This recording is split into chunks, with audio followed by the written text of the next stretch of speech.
Consulting farm appointment দেওয়া উচিত। এটার ব্যাপারে কিন্তু আপনাকে মার্কেটিং করতে হয়, ইভেন ঋণ আনার ক্ষেত্রেও কিন্তু আপনাকে লবিং করতে হয়। শ্রীলঙ্কায় যেটা হয়েছে, এখন বাংলাদেশ যদি শ্রীলঙ্কার যে মডেলটা আছে ওটা যদি ফলো করে তাহলে এটা মনে হয় না ঠিক হবে।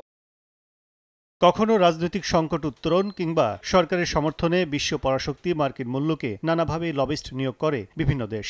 আবার দেশটির সঙ্গে বাণিজ্য সম্প্রসারণে সংযুক্ত করতে হয় লবিস্ট ফার্মকে।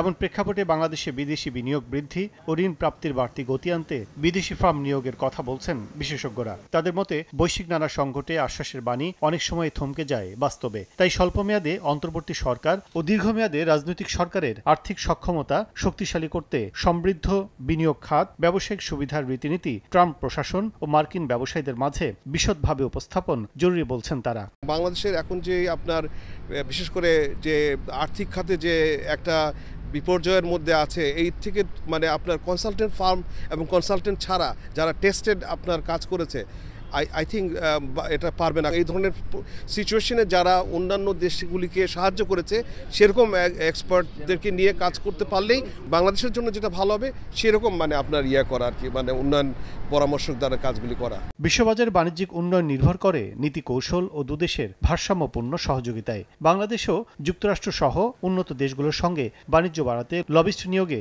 যৌথ পদক্ষেপ নিতে পারে বলছেন অর্থনীতিবিদরা।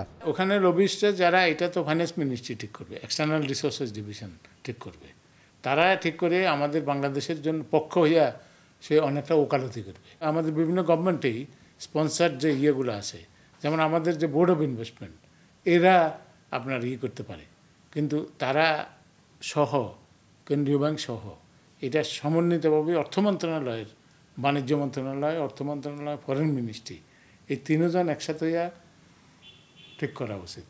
ব্যবসা বাড়াতে দূতাবাসগুলোকেও দায়িত্বশীল ভূমিকা রাখার পরামর্শ এই অর্থনীতিবিদের। সব এম্বাসিতে আমাদের যে কমার্শিয়াল অ্যাটাচিগুলো আছে, এদেরকে আমি মনে করি যে প্রধান উপদেষ্টা প্রতি মাসে একবার তাদের সাথে মিটিং করা উচিত। এখন তো অনলাইনে মিটিং করতে পারে। আমেরিকান অ্যাম্বাসেডার যেরকম বাংলাদেশে সরকার মতন ঘুরে, সব এম্বাসিগুলো আমাদের এখানে যারা আছে তারা কিন্তু তাদের দেশের বাণিজ্যের জন্য বিভিন্ন অফিসে টুলের মধ্যে যায় পর্যন্ত বসে থাকে, তবুও তার কাজ আদায় করে আনে সে। আমাদের অ্যাম্বাসেডাররা যায় সৈয়দ বংশের লোকের মতন ওখানে বসে থাকে। এটা হলে হবে না তো, এবং আপনাকে ওই ফিল্ডে যেতে হবে। বিশ্ব বাণিজ্যে বাংলাদেশের অংশগ্রহণ আরও জোরদারে রফতানি বাড়ানোর পাশাপাশি দক্ষ জনবল তৈরি, কর কাঠামো সহজীকরণ, ব্যবসা বান্ধব বাণিজ্য নীতি, অভ্যন্তরীণ পরিবেশ স্বাভাবিক রাখায় গুরুত্ব দিয়েছেন খাত সংশ্লিষ্টরা। কাজল আব্দুল্লাহ, সময় সংবাদ, ঢাকা।